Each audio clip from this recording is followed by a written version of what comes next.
I use soccer analogies all the time, or team. You got to know how to adapt. You got to know how to pivot. You got to know how to cover one another, play as a team. People remark about when I'm in a setting and I'm just doing something. People are surprised by some of the things I do, which shouldn't be surprising. I'm like, oh, you just cover. Someone's sliding over there, you slide in. It's a give and go. It's a 1-2. It's teamwork. Welcome to the How Soccer Explains Leadership podcast, where we explore leadership principles through the lens of the beautiful game. Welcome back to How Soccer Explains Leadership. Thanks again for being a part of the conversation. So excited for the one we have for you today. I'm Phil Darke, your host, and with me, my brother, my co-host, Paul Jobson. Paul, how you been, man? Phil, doing well, man. It's good to be back on the pod, and obviously really excited about our guest today. We'll get to that in a little bit, but man, just catch us up. How are things going in the world out there with you guys? You've been traveling a bit. I have, and that's why we had, and it was a good thing because we had Graham Daniels back on with the recast, and man, every time I listen to that interview, I'm just blown away. So good, so good. And so, folks, if you haven't listened to that one yet, make sure you do. It's pinned episode. It's also the last one before this one, as a recast. But yeah, I was out at the Christian Alliance for Orphans Summit, and it's just always such a great thing to be able to be reminded of the different work that God has me doing there. Basically, it's become a family reunion because I've been going for 17 years now. So, and then the North American Sport Movement Gathering, which was awesome to be able to again connect with people, like-minded folks in the world of sport, doing different ministries throughout North America. And the cool thing about that is we're really ramping up for World Cup. And so nationsunited.net, if you want to go to that and you want to get any materials to be able to help you kind of just strategies for the church during World Cup. And so if that's something that interests you, go check it out. And it's literally all open source materials you can take, plug and play into whatever you're doing. And pretty amazing stuff, and that's already there, and more will be coming over the next few months. So for watch parties, for Cup of Nations, things like that, little tournaments that we've talked about, Roman Kripanov, the episode we did with him talked about that. Some different things that from simple to complex, everywhere in between. That's something I'm really excited about. So how about you, man? I know you had a little shindig with Carly Lloyd recently, and some other stuff with Warrior Way that you're doing. I saw even on Instagram. I don't go on very much, but I saw you. It looked like you had a date with Marcy even. So that's Yeah. that's a big moment. So that's good. Anyway, what's going on with you? Yeah, no, we had an amazing event. I think it was, as of recording right now, it was last weekend. We had Carly Lloyd come in. Warrior Way Gives has a feature now called Inspire Her, and it's exactly that, just trying to inspire young women or any women within the game itself. And Carly came in. We did an event in Dallas, had about 250 girls at this clinic with Carly, and she got to share a bit, and Marcy got to share a bit. It was really just an amazing event. Partnered up with the Girls Classic League in Dallas, as well as Atletico Dallas Youth in Dallas. Really helped us put on an amazing event that day. And then that night we had a VIP dinner with some local Dallas soccer leaders. Again, just really sharing more about how we can inspire young women in the game as well. So really cool. Just one of those things you're kind of dreaming of for a while, and just got put everything together at the right time. And it was just an amazing event for us as an organization. And yeah, Marcy and I, we finished up Warrior Way season on Monday. And yes, we had a date at what's called Sip City. It's like a flavored drink cola thing. It's very addicting, so you have to watch out for that. But we're having to curb our budget from that place. So it's been great. But no, everything else is going well. We're ramping up for, as you know, end of the year, fundraising events, things like that. So, but it's been an amazing year, a blessed year for us as well. But let's dive in, man. I'm super excited about our episode today, our interview. We've got the amazing Becca Darke on with us today. Yes, folks, the last name sounds very familiar. Yes, she is not the wife of Phil. Phil is the husband of Becca Darke, our guest today. And Becca, we're just really excited to have you on today. Hang on, Paul. I just got to add something because we found something out recently to add to the intro. Normally, I don't have a bio, but we found out Becca is in the Hall of Fame at Colorado College for Oh, women's sorry. Hall of soccer. So, Famer Hall at of Colorado Famer. Yes. College, Becca Darke on today. And Yes. not that she needs the accolades, No, but I it just thought I'd does throw that help. in there. It helps to set things up a little bit as we dive in here. So Becca, Yes. thanks Yes. for taking some time to come on with us. Well, I'm so thankful to grace you with my presence this morning. I'm totally kidding. I'm really honored to be here. Shocked that you guys would want to have some time with me on the podcast. But thanks. Yeah, no, it's I'm a couple of rooms away from Phil. Hopefully, there's not a lot of interference here. But yeah, it's awesome to be on with you guys. So thanks for having me. Yeah, I think it's been a long time coming. Phil and I've been talking about for a while when we can do this, when we can make it happen. And I'm just glad we've been able to do that. And Becca, I know you're a longtime listener, so you know how all this works, but love to just, for our listeners, just get a background on you. Just tell us your story, your faith journey, how you developed your passion for soccer, ministry, teaching, kind of all the things you've been doing and kind of how that's led to kind of what you're doing today. Awesome. Well, that's a great question. It'll take me 12 hours to answer probably all that. I will try to make it as succinct as possible.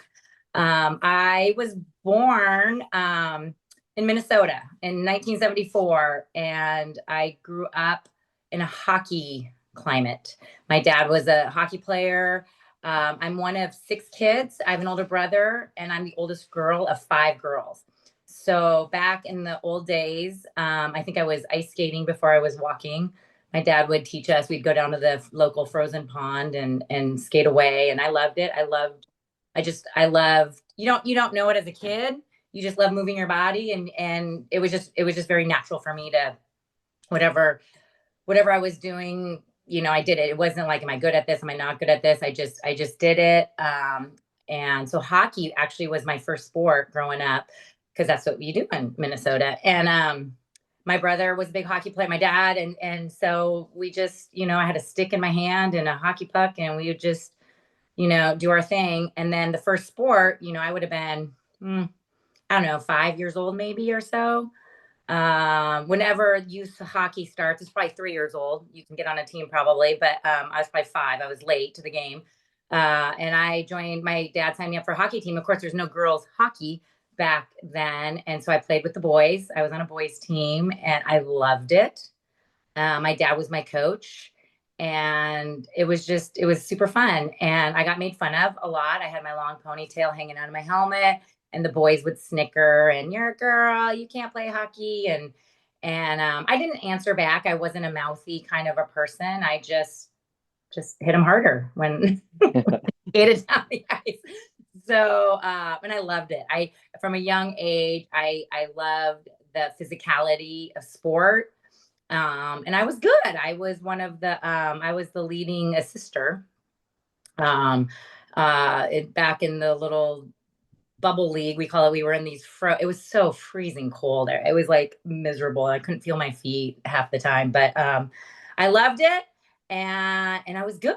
And it, we did our thing. I was about 8. We moved to Arizona, and there wasn't a lot of ice hockey going on in Arizona at the time, as you can imagine. And my brother still played. He played for I don't know. It was, my brother continued to play. My brother was a goalie. My dad was a goalie. And of course, soccer kind of came into the picture. My dad's like, oh, so my dad was a big sport guy. He played collegiate tennis, collegiate hockey. Back in high school, he was football. Like, he did it all, right? Back in the day, he did it all. So sports was a thing. And my mom was very athletic as well. She did not have the opportunities to play sport. And so, but what my mom did was she would go around her neighborhood back in Minnesota and just knock on doors and say, hey, we're going to go. She was like the original, like, Sandlot, like, hey, we're going to go play softball. My mom was creating softball teams, co-ed. We're going down. It was awesome. And she just did it. She would swim across the lake, and she'd join the swim teams, because they did do some of that. But my mom was also very athletic. So I inherited a lot of athletic genes. So when we got to Arizona, it was like, okay, what youth sports are going on? What can we get our kids involved in? And it was soccer. And I love my dad. He's like, I'll coach you. I've never played soccer. I don't know anything about soccer, but it's basically hockey on grass. So without a stick. So when you kick it, instead of hit it with a stick, you kick it, kick the ball, kick the big puck that's a round ball with your foot. So he's like, how hard can it be? And my dad was my coach, and it was great. He and I don't remember much. We were in the Sereno Soccer Club back then. And my first team I remember was not super great. And then he's like, oh, well, next year we're going to go to this like better-ish team. So my guess it was more of a travel or comp or whatever the language was. And I got to travel. I got to go to Las Vegas, and I was in, third or fourth grade. And I'm like, this is, a whole new world for me.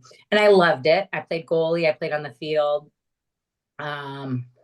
And that we were in Arizona 2 years, ended up in Pleasanton, California, Bay Area. And my dad said, you're going to love it. It's Soccer City, whatever it was called, Soccer City back then. I'm sure it's not today, but we went to Pleasanton, and I was in sixth grade, and jumped in right there to the soccer. I missed the tryouts. So I was on this lower level team the first year, and it was like, it was kind of could score at will. It was kind of silly to me, which was fine. It was great. And then the next year, I got the tryouts, and I made the comp team, and I just loved it. I loved it. My sisters started playing. My mom, the joke was my mom was always on the sideline, pregnant with like little toddlers hanging off of her and screaming her head off. So my friends would remember my mom that way. And so I was in California all the way through high school. And then my dream was to play Division I soccer. I wanted to go to a great academic school and play Division I soccer. That was my dream. A bigger dream would have been the national team. And that was starting to become a thing in high school, like in terms of the Olympic development program. And that's kind of the one route to get to that level. So I always had my sights kind of set on that, but also knowing, kind of I don't want to say my limitations, but just like I was realistic. I thought that would be that's a big deal, but that's kind of what I was shooting for. But definitely I thought D1 soccer scholarship, I could attain that. And so that was kind of set my sights on that a bit. So that's my road to collegiate soccer. And I don't know, I'll stop there, and you can ask I forgot if I even answered the question. Well, one of the things that, Phil and I talked a lot about on here is just another example of how things have changed a bit with parents coaching, how your dad wasn't a soccer player. Phil and I have talked about that with, I think our own parents, but stepping in and teaching and coaching. And now the next generation, most of us as parents have probably played soccer. I don't know how many that are out there that are stepping in to do that, but it's another cool example of that. But as you kind of went through that, and you were diving into, obviously you went to Colorado College, had a career there. Tell us kind of how did you then go from there to what was next? How did you kind of get into ministry, to teaching, and those sorts of things? Yeah. So I was at Colorado College from 92 to 96. And that was just really, I can't think of the word. It was awesome to be there. It was awesome to be there. And just kind of how I ended up there, I think was obviously a total God thing. It's a Division III school with Division I men's hockey and Division I women's soccer. And when I was in ODP and I was playing, I went to the regional camp, and there was a coach, Dane Pulovich, that was there, and he had currently been the Colorado College head coach, and it would not have been a fit. So I didn't really consider Colorado College. My dad said, well, you should consider CC. That's where Horace Richardson, of course, you guys interviewed him, who's I call him my uncle. It's kind of uncle removed a bit or once or whatever. But anyway, Horace Richardson is a connection. He says like, no, it's an awesome school. My dad was really pushing for CC. And so just out of almost to honor my dad, mostly, I wasn't totally interested. I applied and I got in. And he said, and he said, well, you should do, Dang left the program to start the new program at UW. And so a new coach, Carl Beal, was the assistant, going to be the interim head coach, reach out. But there was all this transition going on there. And so my dad reached out to Horace, and Horace sent me a men's soccer questionnaire to fill out. So I filled out a men's soccer questionnaire. I sent it back, snail mail back to CC. And he's like, I'll put that, you filled it out, put it on the desk of the CC coach, the women's coach. And so it's kind of the back door. They contacted me, hey, Becca, we're going to fly you out for a visit. I landed in April of my senior year. So it was very late at that point in terms of, agreeing to, finding the college you're going to say yes to. And I stepped on the CC campus and I was in love. I'm like, this is where I need to be. So I knew that's where I was going to go. So I went. It was awesome. But then I come to find out, I'm like, I just want to make the travel. I mean, they are legit, they were in the Final Four, the year before, and they had this rich history. And I thought, oh my gosh, I'm coming into this awesome program. I hope to make the traveling squad. And sure enough, I came in really at a really opportunistic time to play, and that they had graduated out this incredible, a large senior class. And like so many of them are All-Americans. It left this big void. And basically I was one of 4 freshmen to start my freshman year. And I had to, they converted me to a sweeper position. Back then it was, striker, sweeper, all that, stopper. And they're like, oh, you're going to be great. You're just the girl that just graduated was like a 2-time All-American. The girl before that was a 3-time All-American. I'm like freaking out. And so I really had to learn the position well and quickly. And that's a whole nother story, but I did, and I got to play and I loved it. I loved my team. I just loved everything about it. And soccer became, it was my identity, it was totally my identity as well as my academics. And I loved it a lot. It was my everything. It was totally, I love the Graham Daniels podcast about achieved identity or received identity. Definitely my achieved identity right there. And I played that way. When I also simultaneously struggled a lot with injury, and I had a couple knee surgeries in high school, and I was always suffering from patellar tendonitis to a point, you just kind of deal with the pain. And then it gets to a point where like, you're struggling through it. And we had an awesome sports med team there. I spent just as much time in I spent as much time in that room than I did out on the field. And I'm smiling. I just got to come back from my 50. It was a side note. 2 weekends ago they were celebrating the 50th year of women's sport at Colorado College. It was beautiful. Next year will be my 30-year reunion, but it was just really, really cool to be back on campus and just kind of really revisit just the people that laid the groundwork. They did some it was incredible. And I had to go back into the sports med. I'm like, oh my gosh. And everything is like so much better now than it was back then, of course. But also tuition is like, $75,000 now a year. So like, I didn't have to pay that, but anyway, and I ran into one of my old trainers, and it like brought tears to my eyes. I'm like, Quincy, oh my gosh, cause I spent as much time with them as my coaches. But wrestling through injury, that was definitely a part of my story. And, my junior year, so I had that going on, as well as, I was getting involved with a Christian ministry on campus. 2 of them. I had my freshman year, I was invited into an FCA group. I had no idea what that was. And I had grown up Catholic. I didn't mention that. I'd grown up Catholic in a faithful family. I loved the Lord. I went to church on Sunday. That was kind of that in a nutshell. At college, I had this football player, senior football player, kind of from my hometown, said, oh, hey, Becca, like, I'm going to this thing. You should come with me. You're a Christian, right? I'm like, yeah. He's like, you're Catholic, right? I'm like, yeah. And he's like, it's called FCA. I didn't even know what FCA stood for. I'm like, okay, I'll go. I mean, it could have been anything. I would have gone because, the senior football player and I'm a little freshman. You just want to be included into whatever. I always joke. I'm like, it could have been like this witchcraft thing. And I've been like, sure, I'll go.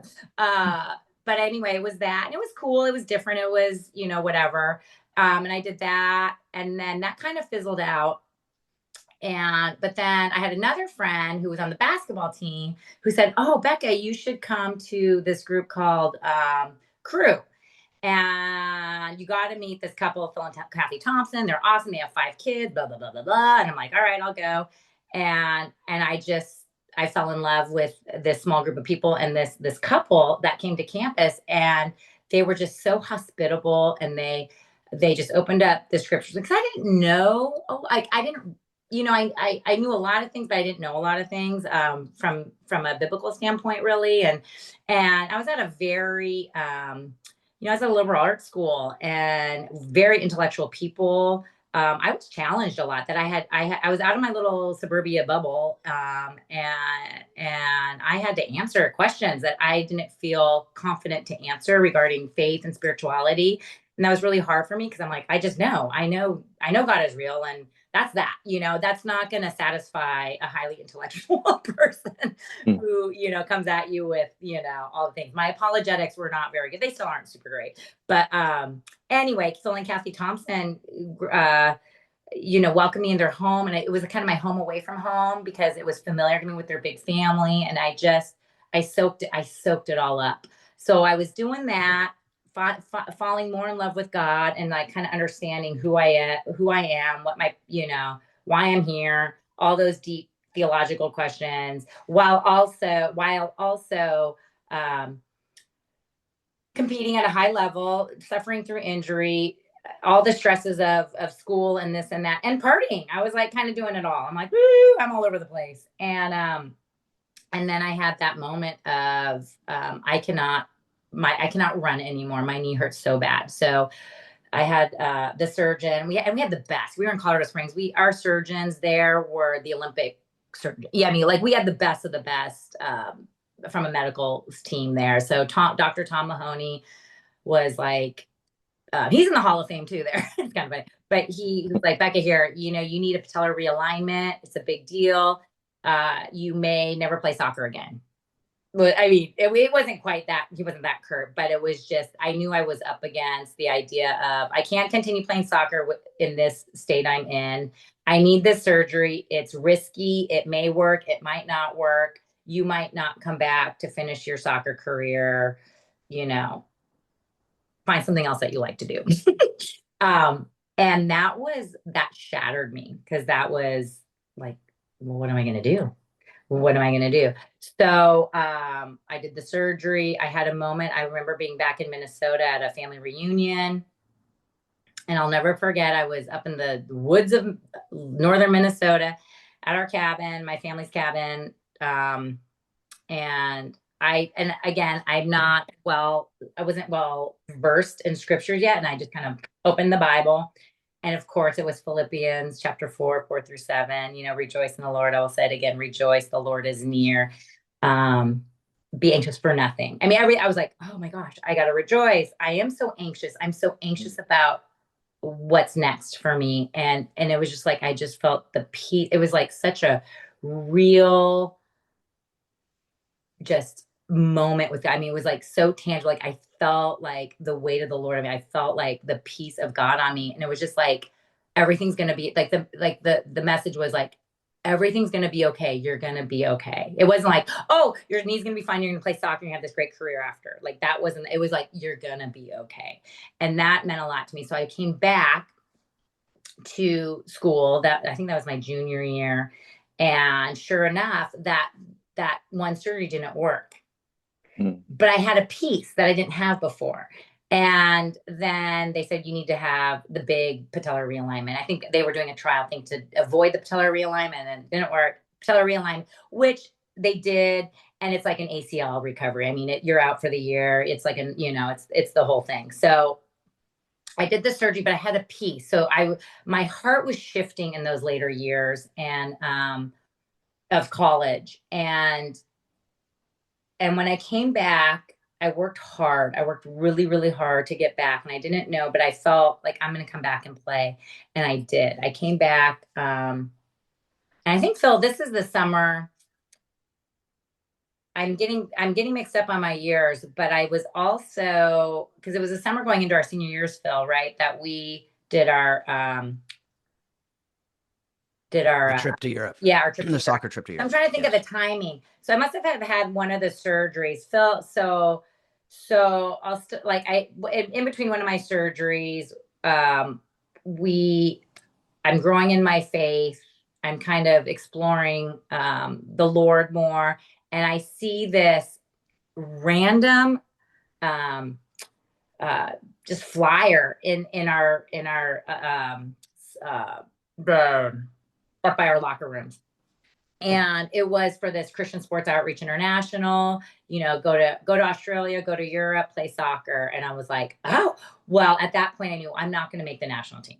Like, I'm not going to, and there's no, and at that time, professional soccer was like, really wasn't a thing. And if it was, I'm like, okay, that I know that door's kind of closed. I want to go and travel in the world and play soccer. Here's my chance. So I grab it, I call it, I sign up.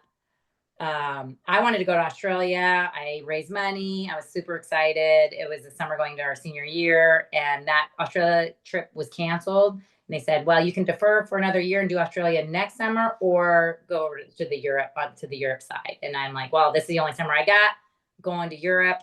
I love soccer and I want to travel. Those are my motivations. And I'm like, and I love God. That was kind of like thrown in the back. And so I went on it. That's where Phil and I met in Minnesota for the training camp, and then we flew out. So that's a whole nother story. But the point back at that time was, and that trip was awesome. I learned a lot. I was very disappointed on that trip for many reasons, but it was all the right things. God was teaching me a lot about identity and what, soccer is not the end all be all. It's a vehicle. I was kind of learning those things.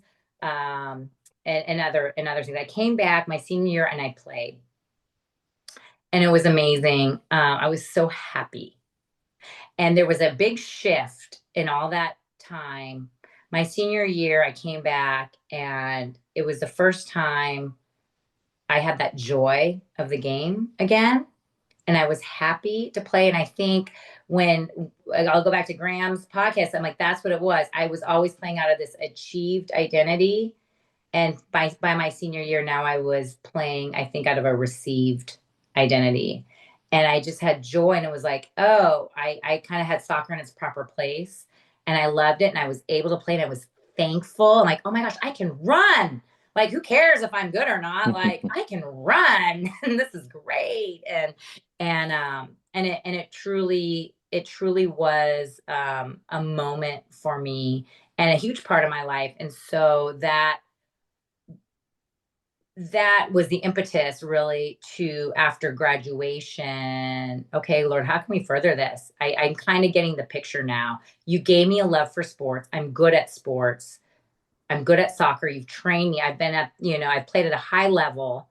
I've dealt with injury. I've dealt with adversity, and I love you. And I want to and I was a psychology major as well, by the way, which is like, I wanted to get into counseling and this and that. And so like, that was my heart. And after college, I was like, oh, I'm going to get my master's and be a family marriage therapist, whatever, says the single woman who has no family. And, back then. So, but God kind of shifted that. So after I graduated, I was going to come back for a fifth year because I had that red shirt year, but my knee by the end of that senior season, it was like, yeah. And my sports trainers were like, you could come back, but you will have major arthritis by the time you're 35. Like, do you want that? I'm like, nope, I want to have kids. I want to run around with my kids. I want to coach my kids, all the things. So I stepped away. I left my senior year. I did not come back for a fifth year senior year or fifth year season. And I kind of hung the boots up and pursued. I went to go pursue. I lived in Denver after that to work with. I did an internship working with abused children. I wanted to get into counseling, and it was beautiful. And then God was just doing a whole bunch of different things in my life, and I ended up not pursuing a master's, but I ended up going on staff with Athletes in Action. It was just going back to that couple, Phil and Kathy Thompson. They kind of challenged me to do this thing called AIA, and I'm like, what is that? I have no idea what that is. And they explained it, and I thought, okay, I'll give it a try. And I ended up with Athletes in Action after college, which then led me to the University of Hawaii, and I was pretty much like a chaplain at University of Hawaii, Manoa, for a couple of years. And so, and then there's more after that, but that's kind of, I'll land there so you guys can jump in and clarify or ask me whatever you want. Yeah, I'll jump in and just kind of fill in blanks. After that, I basically was the reason you left staff, because we ended up getting married, and then we had our first kid. And but then that led us to be in Atlanta, right?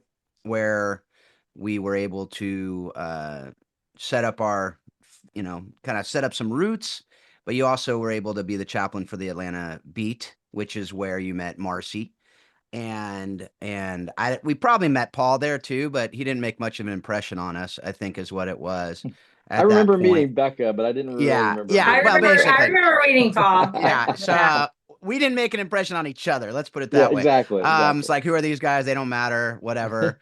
But the ladies definitely made impressions on each other. But so, and then obviously mom, for a very, we have 5 kids, and then be able to be a PE teacher as well in all of that, and then retired from that this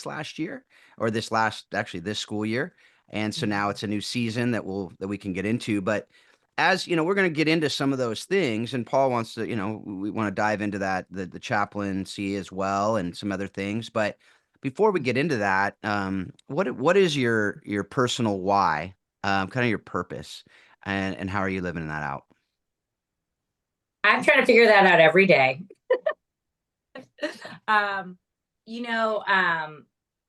My parents modeled well for me so many things in life. They work hard. They're faithful. They love God. They're faithful.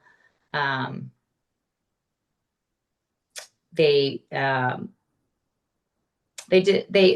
taught me well. And one of the things that my dad always comes back, and I took it and ran with it, was the idea of the parable of the talents in Matthew 25, and just to whom much has been given, much will be expected. But also, we're all given we're all given something, talent, skill, whatever, and we're born in a certain place, we're given certain opportunities, and it's going to look different. And then in that parable, it's, one person gets 1, one person gets 2, one person gets 5, I think. And the guy with 2 goes and invests it, and he brings back 4, and the master's like, oh, well done. Good job. The guy with 5 is like, hey, master, I took your 5 talents and I went and invested it, and here's 10, I doubled it. And the guy with 1, and so he got a commendation for that. And then the guy with 1 was like, oh, master, you were, I was scared of you, and you're a hard guy or whatever. And I buried it, but here, I didn't lose it. So here it is, but here it's back, and he got in trouble, and my dad would say, he lives kind of by that. And I feel like, in a way, I think I've lived my life in that way too. Like, I want to, whatever I've been given brains, I've been given, abilities. I love sports, just all the things that make me who I am. And I want to invest it I want to invest it and see, what's God going to do with this? I'm just a person here for a short period of time. Even if I live super long, I mean, in light of eternity, it's just, a blip on the screen. So I want to be very intentional with how I live. And I wouldn't have put it in those words back then, but when I look back as a child, like I was the kid, like I wanted to be head of the class. The teacher gives me, something to do, I'm going to do that plus, the coach tells me to run a mile, I'm going to run a mile and a half or whatever. And not that that's, like, I'm going to do more. I'm going to work hard and I want to go above and beyond. That's how my parents taught me. And I think that's honoring to the Lord. Now, but I have to counter that, because then that becomes this achievement. I was very driven by achievement, and that can produce pride in its own way, of course, and just that not the proper identity to run in. And so then to balance that with, I had a real big kind of aha moment in college, as I was growing in the Lord and being discipled. And my mom blessed me in college with a Bible with she had my name engraved on it, and it was like the teacher Bible, and it had like it was like, here's the scripture, and then it was like all below was all the commentary and stuff that kind of helped you.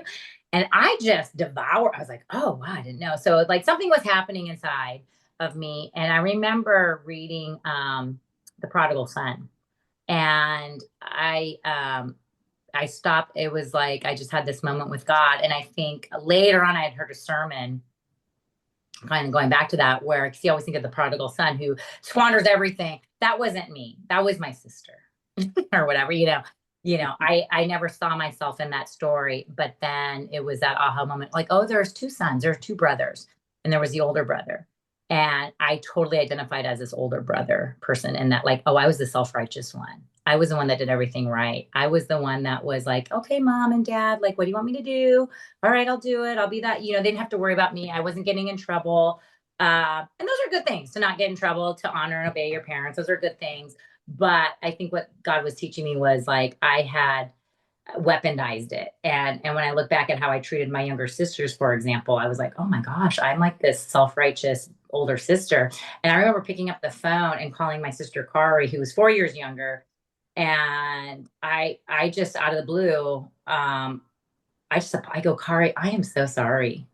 I was like a jerk to you. I was, and I don't know exactly all that I said. She like bawled. And then, because I thought it was always, you always think it's the other person, like, they owe me an apology. They were the jerk, blah, blah, blah, blah.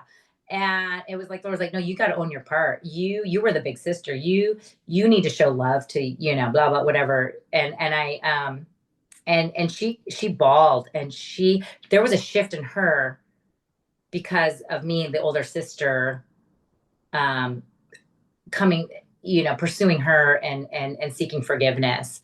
And that was monumental. And so I share like those two. So on one hand, I kind of live by this purpose of, like, I've been given this, and I want to invest it and achieve things, but achieve things for God's glory, not mine. It used to be all about my glory, if I'm being honest. And now it's like, oh my gosh, no, this is bigger than me. This is about God's kingdom. So I still want to pursue that and do that, but hold it with that posture of humility, because it's easy to become self-righteous, I think, in those places. And so to be meek and gentle, and to understand that I've been given much, but I can't take credit for any of it. It's all been handed to me. It's been a gift that God's given me, and that I am supposed to steward it for His glory, not mine. And so to come into those relationships with a humble posture. So if there are people in your life that are, prodigals, so to speak, we have to see that I was a prodigal too, being that self-righteous in my big sister, that's a form of being a prodigal, because my pride had separated me. So it just looks different. It can look different in people's lives. So I think God just really leveled the playing field for me. Like, yeah, no, you too, Becca. You're missing the point, Becca. So I forget what the question was. Oh, purpose. So in life, I think as I see that and understand that more, I want to make room for people to experience God in that way. And I was so task focused. And I still can be very task focused, but as a kid, it was all about me and my achievements. I don't have time for people. I remember my uncle, and I love taking pictures of, like, nature and this and that. And I remember my uncle, he was a priest. And he said, Becca, it's like, cause I would travel or whatever, when I was off to Europe with that sports, he's like, take pictures. He's like, you can always buy I'll never forget. He goes, you can buy a postcard of nature, but when you take pictures, make sure there are people in your picture. And the point was, like, people are important. relationships are important. And I didn't invest in relationship as a younger person the way I should have. And so I feel like I'm making up for that now. Like it's all about relationship, and keeping kind of this heart of hospitality, making room for the other people. All my kids are all like, anytime they want to bring their friends over, I'm like, yeah, even if it's like super inconvenient, I'm like, yeah, they can come over. We'll find room. I'll figure it out, and, but to live with that purpose, because everybody is somewhere in their journey in life, and people are all suffering from some sort of pain in their life. And so just to kind of to enter into their world and look to listen to what that pain point is and draw from my own experiences. If I can make a connection, I'll try. But at the end of the day, just love them for who they are, and say, hey, you are welcome here. And, I want to lavish any kind of grace I can give you. I want to lavish it on you, because I have received so much lavish grace from the King of Kings. So he pours into me, and I want to pour it out onto others as much as I can. So that would be my general why. And it's going to look different every day, however that might look. So. No, I love that. I really love how this kind of all come together, and kind of the experiences. And this is how it is with everybody, I think, but your experiences, what God put you through, your life went through, those experiences, how he's wired you, not only your injuries, but your successes as well, and how that played into being a chaplain or a leader or a ministry leader through high level athletes. I mean, I think, Yeah. where our paths came together at the Atlanta Beat, we're talking about a first time professional women's league, right? Mm-hmm. So these women who Mm-hmm. their goals were probably college and national team as well. Right. But all of a sudden there's this pro league. Mm-hmm. You've got teams of, women from all over the world, really. And we're talking Yeah. about Atlanta, and really, Oh, yeah. I would arguably the best women in the world were in Atlanta. That's It was incredible. my preference to say. But when you insert yourself into that as a servant, really, and not a Christian team, but a team with Christians, take us through kind of what that was like. I mean, it's a kind of a whole new world. Not that we didn't have people doing ministry with professional athletes, Right. but this was kind of a whole new world for everybody, all of us that entered into this women's pro league. And you're coming in as a servant, as a leader in the faith side of it. Take us through kind of what that was like, and maybe how you felt like that impact was not only on them but on you through that time. Oh, that was so cool to be a part of that. When I was, there was a song I sang at church when I was little, and I love it. It's one of my favorites. It's from Isaiah, and it's, here I am, Lord, send me, where here I am. Yeah, we're not gonna sing it. But anyway, here I am. And that was kind of the cry of my heart. Maybe that is kind of my purpose in life. Here I am, Lord, send me. So it's just kind of that posture of, God, I'm available. Most of the things in my life, I did not actively I didn't go to Atlanta and be like, all right, where's that professional soccer team? I'm going to go find them, and I'm going to offer my, chaplaincy services. So it kind of landed in my lap. And I think it was through Marcy and Amanda, who I did not know, Amanda Cromwell, who was on the team then. And they reached out there was a couple, Reed and Carolyn Lamphere in that area, who were, they were AIA staff, two professional athletes. They had they were just a gem of a couple, salt of the earth, and just incredible experience, older, incredible. And I'm just, I'm married to Phil. I've got little Malia on the way, or maybe she was born at that point. And I was just trying to figure out married life, and this opportunity came around, and I was like, oh my gosh. What's so cool about that was, the Lord has his special ways, I think, to fulfill those desires of your heart. Now, I never made, my personal journey was not, oh, I'm going to be on the national team or play professional sports, but it was always this this pie in the sky kind of desire. I loved it. I appreciated it. Okay, that's not for me. But here the Lord kind of flipped, and he's like, no, you're still going to get to be a part of this. In a different kind of a way that you didn't expect. And so I forget, Phil, you can jump in. My facts get a little blurry. I think Carolyn reached out to us. Yeah. Because of my AIA status, somebody told her that I was there. So she reached out and she was like, oh, hey, this is your wheelhouse. You're the soccer player. And I'm like, oh yeah, and wow, so I didn't know. Oh, and that's another cool thing. Cause in Hawaii, we had zero access to the soccer team. And so that was a bummer, but I love being with the volleyball team, basketball, all the other sports, but soccer was such a closed door. And I'm like, okay, I didn't really get to enjoy that, soccer kind of came to a close. So here, God was opening up that soccer door again for me. So that was really cool. Anyway, so we go and we meet Amanda and Marcy really, I think that's so key in any kind of a situation. You have those bridge builders, and they were such bridge builders in that to welcome us in and to kind of get all access pass really into the locker room. And here I am sitting, I'm like, oh my gosh, there's Brianna Scurry, I played against her, when she was at UMass, and I'm like, oh my gosh, she was our national team goalkeeper. Hamari Sawa from Japan, like, come on, she's amazing. And then Sun Wen, and I'm like, I was like starstruck. I'm like, oh my gosh, like here I am. And they were just like the coolest. And I had a secret weapon with Malia. So she was a little baby. It's like carrying a little puppy into the locker room, and so it was just this natural, like, oh my gosh, look at your little, they wanted to hold her.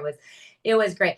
Carolyn was so, she kind of took the lead role, I would say, and which I'm so glad she did, because she had experience. She had, looking back now, I'm like, oh, she had that motherly. I mean, she was a mom. She was experienced. She had been in ministry forever. She has done this. This was like second language for her, and she just really knew how to approach the women and just open it. Like it was. I just watched her. I gleaned a lot from her.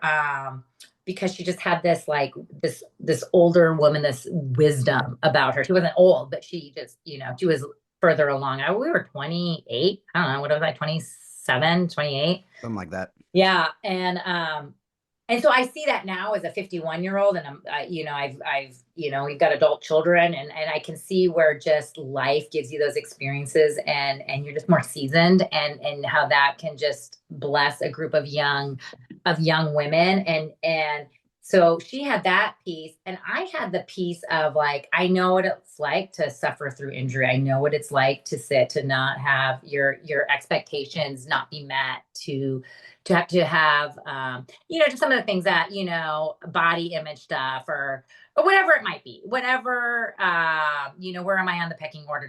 Is the coach, am I in the coach's, am I one of the coach's favorite or not? Do I have to sit the bench again? Like, all the kind of the psychology of, I think, sports, I could lean into that a little bit with them and just build friendships. And it was really cool. And we had some of the girls over at our house from time to time, and they were just open. Some of them weren't, and that's fine. But they loved Malia, and Malia would run around. And then the next year I had Drew. So that was like a double whammy. I had, Malia was like the cute little 2.5-year-old toddler going crazy. And then I had cute little Drew in my arms. And so it was sweet to do ministry there. I think Tom Stone was the coach. I didn't really have much run. And you worked with him, right, Paul? Weren't you on his staff? Just with the Atlanta Beat, worked with him through there. And then when he went to coach collegiately, he went to Texas Tech. And then a year later, we went to Baylor. So we never really worked together necessarily, but competed against each other quite a bit. Yeah.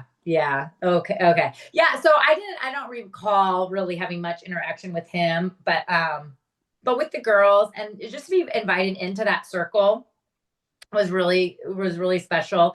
The games were super fun.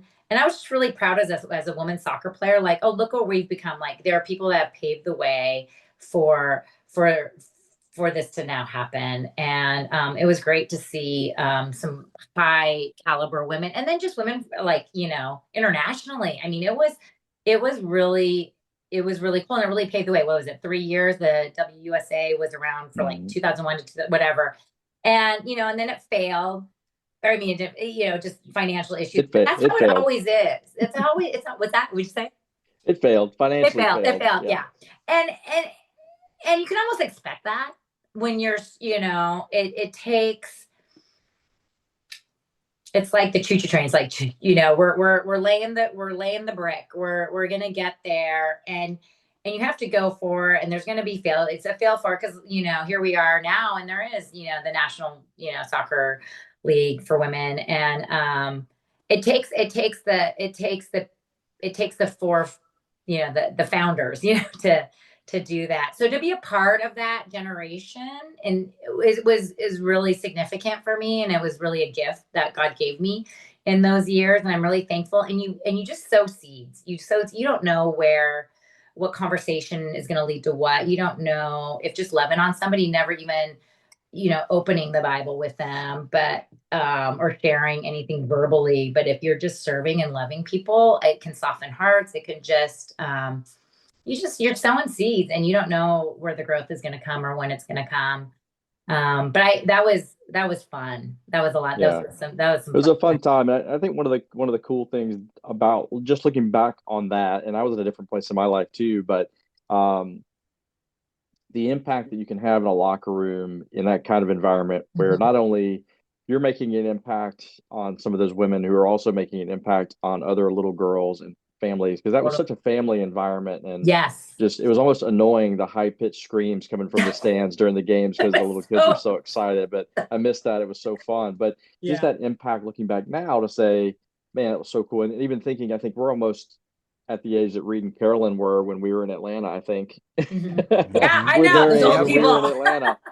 And they were amazing people, and how the impact they had on obviously you guys and us. I mean, they did mine and Marcy's marriage counseling before we got married. And just now looking and going, okay, how can we then become those folks as well and continue Yeah. to do that and impact? And Mhm. that's kind of to your point earlier of how do we continue to pass those things along and be more than Yeah. what people are Yeah. expected on us. But that's Yeah. some just really some awesome stuff. And I know we could dive a lot deeper into probably some amazing stories and cool things. And maybe if you'll allow, maybe we as we always say, most of our guests like come back on again, right, Phil? Like and fill in That's the right. gaps and continue more stories. But as the great Phil says, all things must come to an end at some point. So we'll probably start winding things down here. Phil, you haven't chimed in. You've not, you've given some updates, you tied some things together, but Well, here's the thing is, you go back to the beat and you guys meeting and Becca with Marcy and, being able to pour into each other to a certain extent, like this podcast, we sure as heck wouldn't be co-hosts if no, that didn't happen. that's So true. even seeing, because I remember we talked about this, the reason why we went to Baylor to where we met when Malia was looking at colleges, you know, full disclosure, she didn't want to go to Baylor. It was a ruse so she could go to the Magnolia Silos. Totally. Um, but God had different purpose there, right? And he had this thing that now we just a great friendship. Although I did go back to the silos last week, the stars seemed to align that we could get together in person, and it just couldn't happen last week, a couple weeks ago. But that's okay. I know. Next time, that's okay. Very It, very frustrating on my end. My football kid who never has football yeah, on those dates. I'm like, what's going on? And Marcy was out of town yeah, with the Carly Lloyd event too, so it is wasn't what meant it to is. be. It But you was did get not. to experience Waco again. That's Great. true. That's true. A Baylor football game with my friends from Honduras, which was fun seeing them with the American football. So, all that to say, we had that be able to see how these different things and God orchestrates these different moments to be able to see that. And then even being on the other side of that beat to see how life-giving it was to you, Becca, for the not just like you said to be part of a team, but just be able to pour into young women at the time, which you have continued to do throughout the course of our marriage and throughout the course of your life, to be able to pour into young women and your peers as well, to be able to just be that you do what you talk about your purpose, you do so incredibly well with the making room for people. And I've learned a lot from that. That's for sure. Cause that's not my natural bent. I'm a people person, but as far as that, just really pouring into people and making it about others. So that's been something that I know a lot of people um, just really appreciate. So all that to say, I think that, it's just stuff that you've been able to do. Um, as we wrap up, we have these couple questions that we ask everybody, and the time always goes so fast on these things. We have a few other questions. Hopefully, we can get you back on to go into some of the PE teaching lessons, maybe some stories that you have from the beat days. But like the shrapnel almost, Oh scarring God. our child during the 4th of July fireworks because they were too low, things like that. But what have you what lessons have you learned directly from the game of soccer? And Mm, how have you used those in our marriage, in your parenting of our kids? yeah. What are those lessons that you've used Yeah. in Yeah. those areas of your life? It's daily. I use soccer analogies all the time, or team. You got to know how to adapt. You got to know how to pivot. You got to know how to cover one another, be as a team. I get people remark about when I'm in a setting and I'm just doing something. People are surprised by some of the things I do, which shouldn't be surprising. I'm like, oh, you just cover. Someone's sliding over there, you slide in. It's a give and go. It's a 1-2. It's teamwork. And I think we live in such a society where it's so individual, right, all the time. And just that idea of coming together for a common goal, that's something that's like birthed into you when you start growing up on. And I had healthy teams growing up. I really, when I look back, I had great coaches all the way through. I love my teams. I that's a whole nother podcast probably for some of the stuff going on today. But uh, I learned character through soccer. I learned how to win with humility. I learned how to lose and not throw a fit. I learned how to stick with a team even when you're not doing so great. I learned how to, when you're sidelined in life. I mean, as a parent, I can't even, like, every conversation with our kid is I try to, because they're all, they play sports. Yeah. So it's like, well, you're just on the sidelines right now. You'll get back in, it's a season. We know when seasons start, seasons end, or they used to. I don't know. Maybe seasons don't end anymore. Yeah. But things are temporary. You know how to there's going to be setbacks, and it's going to forge perseverance and patience and kindness and compassion, and to weave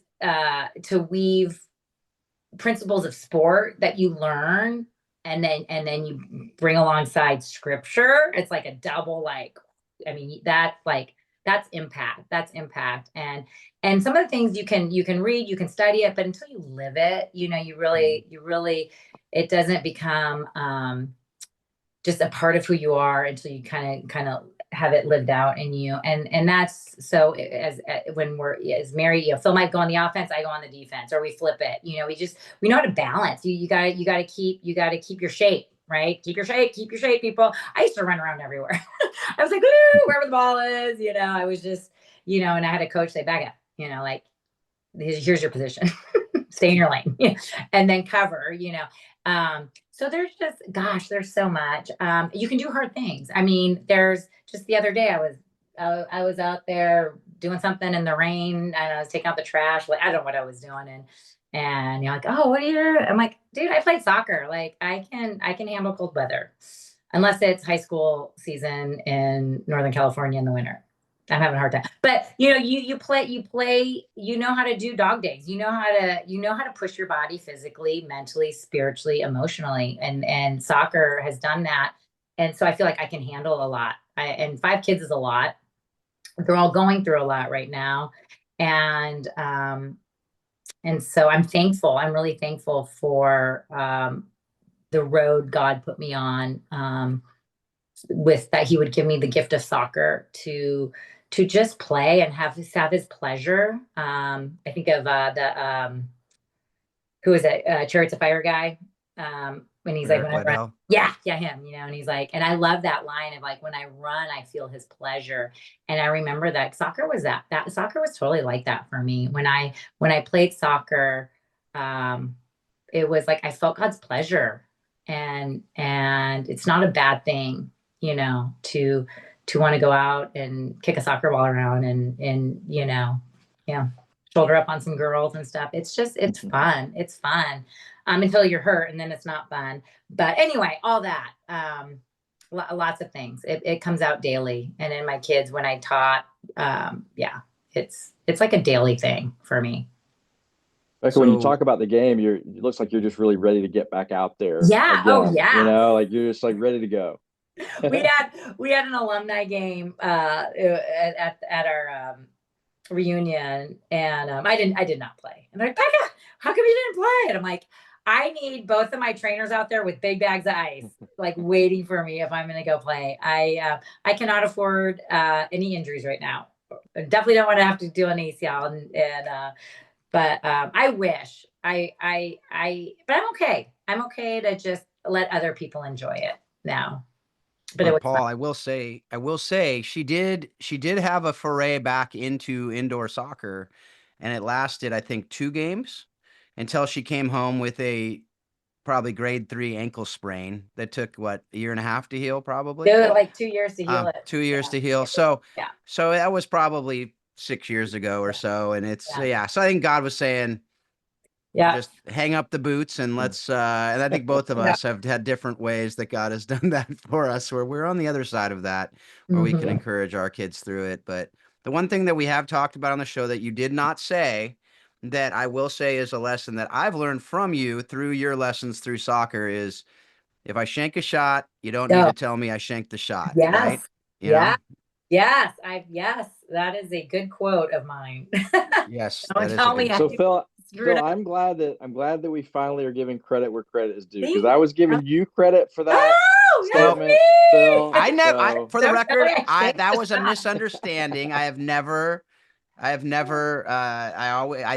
tried to always give the footnote credit to Becca on that one. So you probably did. I'm not trying to get you in trouble. You probably did give the footnote. I just skipped the footnotes. Because I was the one who would say, if you shank the shot, I'm going to ridicule you about shaking the shot. I think that's the way I was as a kid. But it's so true. It's so true. And especially coaching, to remember that in coaching, to remember that in life, you know, it's so important. So, yeah. Well, Becca, last question here. What have you watched, read, or listened to that's impacted your thinking on how soccer explains life and leadership? Let's say lately. Lately, yeah. That's a great question. Whatever Phil has on, when we're going on our road trips. Lately, I mean, if it's not something lately, there's something that massively impacted that. You can use whatever you want. Yeah. No, I would say, I mean, it's kind of an unconventional answer. I was thinking about this, and there's books. I'm kind of all over the place, and I'll read a chapter here of this book and a chapter there of that book and whatnot. Lately, I've just really diving into prayer more. And so I know Phil's probably already mentioned it, but he brought home a book, Lead with Prayer. And we've listened to that a couple times, and that's impacted me a lot. But other than that, really, it's the scriptures. I'm just diving in, and I'm doing Psalms right now, and they're really,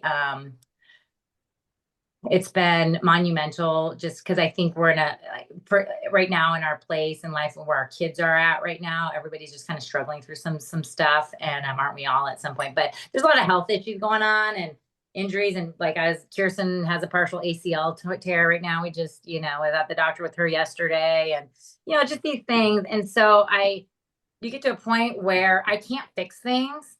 You try to like plug everything into a formula, and I'm like, I gotta just take it, really, really take it to the Lord and pray. And so I've been reading, I read a lot of scripture and Psalms, especially lately, because I find them encouraging. I find they give words. I'm not somebody who gets super emotional, or if I do, it's inside. And so it just, they give words to the cry of my heart at that moment for whatever I'm crying about, for a child or a situation, or for Phil or for me or whatever, my family, my extended family. There's a lot going on. And as we get older, we see that, you know, their problems are little when they're little, and kids are bigger. Their problems just get bigger, it seems. And so things are just heavier right now. And then what I watch, I watch sunsets. I watch I I watch my fountain in the front yard splashing water out. I watch the hummingbird count. I love nature, and I'm trying to learn to sit and watch more of that. And we had some spectacular sunsets down this last week. I got to be in Colorado Springs and then Carlsbad, and then I was up at a retreat for a day, and it was just one of those odd weeks of my life. That's not a normal thing, but I just saw some of the most magnificent sunsets over the mountains, over the ocean. Just, you know, and that's what I watch. I try to watch that. And I have to go to bed early at night, so I can't sit up and watch TV. So yeah, Awesome. that's kind of, yeah, today, that's my answer. Love it. Well, the next time we have you on, I know we'll get some different answers for that time of what's going on. But I've absolutely loved having you on, Becca. It's been awesome. I think we could probably segment this, Phil, into probably 3 different things and dive really deep into maybe 3 or 4 different things. So we've got to get Becca back on again to dive in deeper into some of the things that we kind of just brushed through today. But it's been awesome, Becca, catching up a bit. Thanks. Thank you so much, Paul. So good to see you. Yeah, and there's a lot, so it was like, oh, I gotta keep it at a high view here. And it was an early, you know, my brain isn't fully awake yet, so I'm fighting for some words in my brain there. But it was great. Say hi to Marcy. Of course. Hi. Maybe we can come see you guys sometimes. That would be fun. That'd be awesome. Yeah. I just had an idea that we could have the 4 of us on an episode, and we could talk about different perspectives from that time at the Atlanta Beat and motherhood and soccer and all kinds of stuff like that. Yeah. I think that would be a cool thing to do. That would be cool. Although we might just have Becca and Marcy like laughing and hanging out the whole time, but that would be cool too, you know. That'd be fun. Yeah. So anyway, yeah, it has been cool though.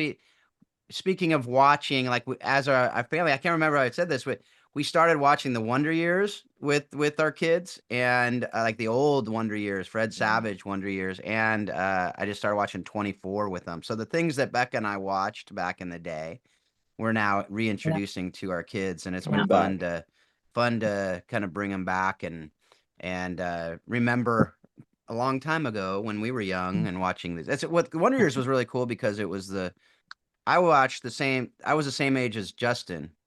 When I watched it, and so to see it kind of through his eyes is fun. Super So cool. Anyway, it has nothing to do with the podcast, but I just thought I'd throw that out there. It's a cool thing, and encourage you folks to do that with your kids, like to share things and share memories, because we're able to talk with them about some things that, you know, that we wouldn't otherwise be able to. It brings up some memories. So anyway, Becca, you know, I love you, and thanks for being on. That's the first guest I've said that to. Yeah. You take out the trash when you're done, when you get off. Take out the trash. Anyway, folks out there, thanks for being a part of the conversation. Thanks for being just engaging. And we do hope that you are learning from this show, and that you're taking these things and you're using them in your life in different ways.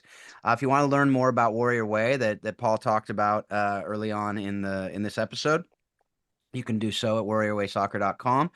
And as I mentioned at the beginning, nationsunited.net, if you want to go and check that out.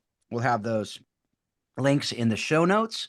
And you know, as we sign off as we always do, that we hope that you're taking what you're learning from this show and you're using it in your life to be a better teacher, a better coach, a better player, better spouse, a better parent, better in everything that you do. And you continually remind yourself that soccer does explain life and leadership.